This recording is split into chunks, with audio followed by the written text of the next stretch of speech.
जैसे ही लक्ष्मी देवी द्वार पर पहुंची तो जगन्नाथ जी के सेवकों ने जोर से द्वार बंद कर दिया। ये देखकर लक्ष्मी देवी को अत्यंत क्रोध आया। अपने इस अपमान का बदला लेने के लिए उन्होंने जगन्नाथ जी का रथ तोड़ दिया। फिर क्या?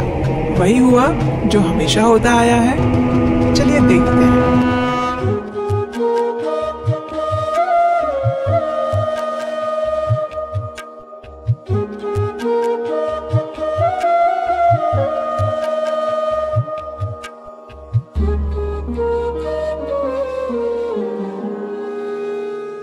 हरे कृष्णा। रथ यात्रा के पिछले भाग में हमने देखा कि बीमारी से स्वस्थ होने के बाद जगन्नाथ जी अपने बड़े भैया बलराम जी और सुभद्रा जी के साथ नगर भ्रमण करने जाने का निर्णय करते हैं। उसके लिए वे लक्ष्मी देवी से आज्ञा भी मांगते हैं और 2 दिन में वापस आने का वचन देकर अपनी मौसी माँ गुंडीचा के घर पहुँच जाते हैं। 2 दिन पूरे हो चुके हैं, लेकिन अभी तक जगन्नाथ जी के वापस आने की कोई खबर नहीं है। लक्ष्मी देवी बार बार द्वार पर जाकर प्रतीक्षा कर रही है, लेकिन ना तो जगन्नाथ जी दिख रहे हैं और ना ही उनके कोई सेवक। 3 दिन बीत गए और अब 4 दिन पूरे हो गए हैं। लक्ष्मी जी के धैर्य का बांध अब टूट रहा है। ना तो जगन्नाथ जी आ रहे हैं और ना ही उनके आने की कोई सूचना सुनाई दे रही है। बार बार लक्ष्मी देवी अपने सेवकों को बुलाकर पूछती है, क्या स्वामी श्री मंदिर में आ गए, या फिर क्या उनका कोई सेवक उनके आगमन का समाचार लेकर आया है क्या, देखना जरा। लेकिन हर बार लक्ष्मी देवी को निराश ही होना पड़ रहा है। उदास मुख से वे अपने झरोखे से झांकती हुई प्रतीक्षा कर रही है। आज 5वां दिन हो गया, लेकिन जगन्नाथ जी नहीं आए। अब लक्ष्मी जी की उदासी का स्थान उनके क्रोध ने ले लिया। उन्होंने सोचा, बस अब बहुत हो गया। 2 दिन का वचन देकर गए थे और आज 5वां दिन है। कितना गैर जिम्मेदार व्यवहार है ये। क्या उनके वचन की इतनी ही कीमत है? और मैं, क्या मेरा कोई महत्व नहीं है उनके जीवन में? कोई बात नहीं, मैं आज उन्हें बताती हूँ कि वचन देकर उसे पूरा ना करने का क्या परिणाम होता है। इतना सोचकर लक्ष्मी देवी ने अपने सेवकों को बुलाया और आदेश देते हुए कहा, सेवकों, इसी समय मेरी पालकी तैयार करवाइए। सभी सेवकों को साथ लीजिए और हम इसी क्षण गुंडीचा मंदिर जाने के लिए प्रस्थान करेंगे। लक्ष्मी देवी का आदेश पाते ही उनके सेवकों ने सारी तैयारियां शुरू कर दी। लक्ष्मी जी के लिए एक विशेष पालकी तैयार करवाई गई, उन्हें सजाया गया और अपने संपूर्ण ऐश्वर्य और ठाठ के साथ लक्ष्मी देवी पालकी में बैठकर गुंडीचा मंदिर जाने के लिए निकल गई। मार्ग में उनके आगमन से पूर्व उनके सेवक ढोल, मृदंग, शंख इत्यादि वाद्य यंत्र बजाते हुए जा रहे थे। जैसे ही लक्ष्मी देवी गुंडीचा मंदिर पहुंची तो उनके आगमन का समाचार जगन्नाथ जी को मिल गया। जगन्नाथ जी के एक सेवक ने उनके पास जाकर कहा, स्वामी, माता लक्ष्मी आई है और कुछ क्रोध में भी दिखाई दे रही है।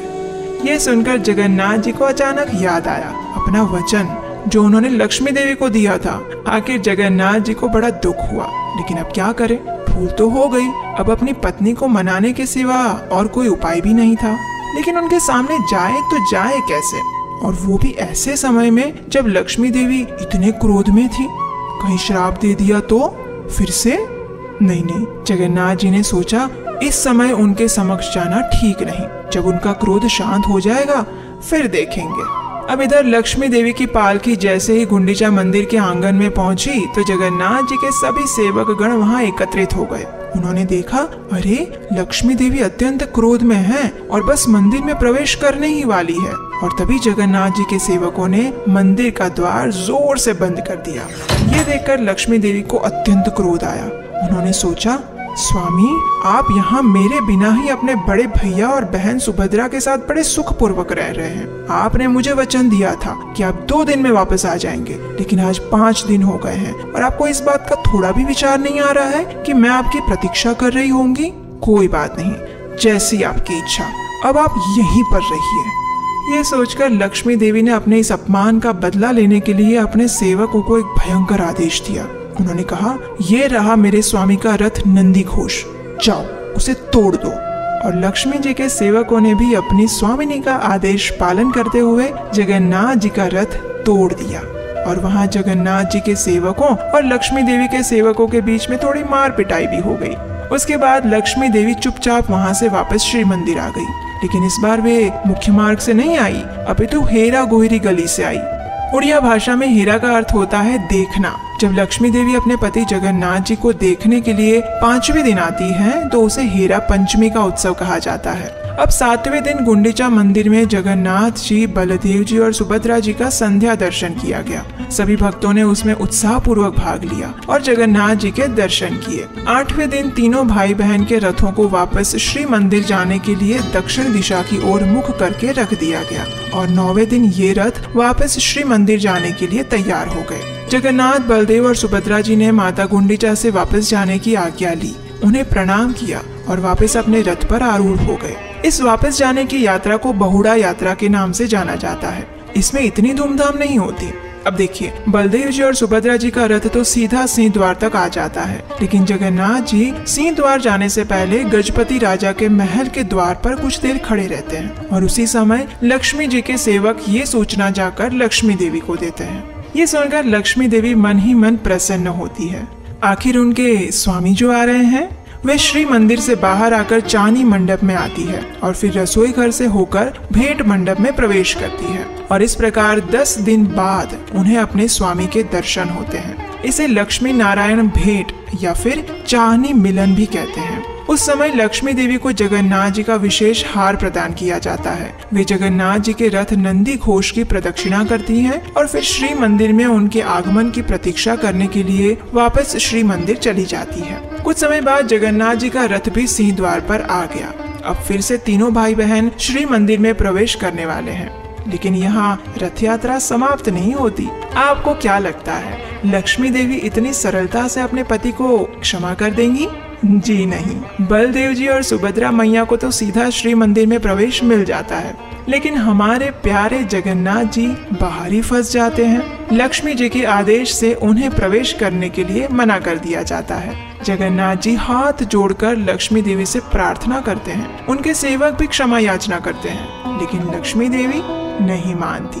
आखिर थक हार कर जगन्नाथ जी लक्ष्मी देवी को प्रसन्न करने के लिए बड़े बड़े रसगुल्ले और फूलों की माला लेकर उनके पास आते हैं, उनसे क्षमा याचना करते हैं और तब जाकर लक्ष्मी देवी प्रसन्न होती है।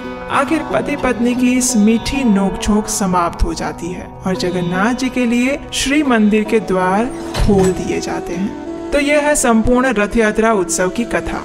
ये कथा आपको कैसी लगी, ये हमें नीचे कमेंट बॉक्स में लिखकर जरूर बताइएगा और अगर अच्छी लगी है तो इसे अभी के अभी आपके व्हाट्सएप ग्रुप में सभी को शेयर कर दीजिए। अब देखिए, हम आपके लिए प्रमाणभूत शास्त्रों से जगन्नाथ जी की ये सुंदर कथाएं आप तक पहुंचाने का प्रयास कर रहे हैं और आपको जानकर आश्चर्य होगा कि जगन्नाथ जी की ऐसी एनिमेशन वाली कथाएं आपको शायद कहीं नहीं मिलेगी। तो इसलिए हम आपसे नम्र निवेदन करते हैं कि वैदिक कथाओं के इस प्रचार अभियान में आप भी हमारी सहायता करिए। आप अपनी क्षमता अनुसार इन वीडियोस को बनाने के लिए हमें आर्थिक योगदान दीजिए और इसके लिए स्क्रीन पर दिए गए नंबर पर आप अपना योगदान भेज सकते हैं। अगर ये कथा सुनकर आपको भी जगन्नाथ जी से प्रेम हो गया है और आप उन्हें अपने घर में आमंत्रित करना चाहते हैं, तो हमारे भक्तों की मंडली द्वारा एक्रिलिक के सुंदर जगन्नाथ जी को तैयार किया गया है। उसके लिए आप हमारी वेबसाइट नीलाचल.com पर जाइए और उन्हें अपने जीवन में आमंत्रित करिए। हम फिर आपसे मिलेंगे बहुत जल्द एक और मधुर कथा के साथ, और तब तक के लिए रथ यात्रा के पीछे छिपी जगन्नाथ जी की इस मधुर लीलाओं का स्मरण करते रहिए और जगन्नाथ जी को याद करते रहिए। हरे कृष्णा।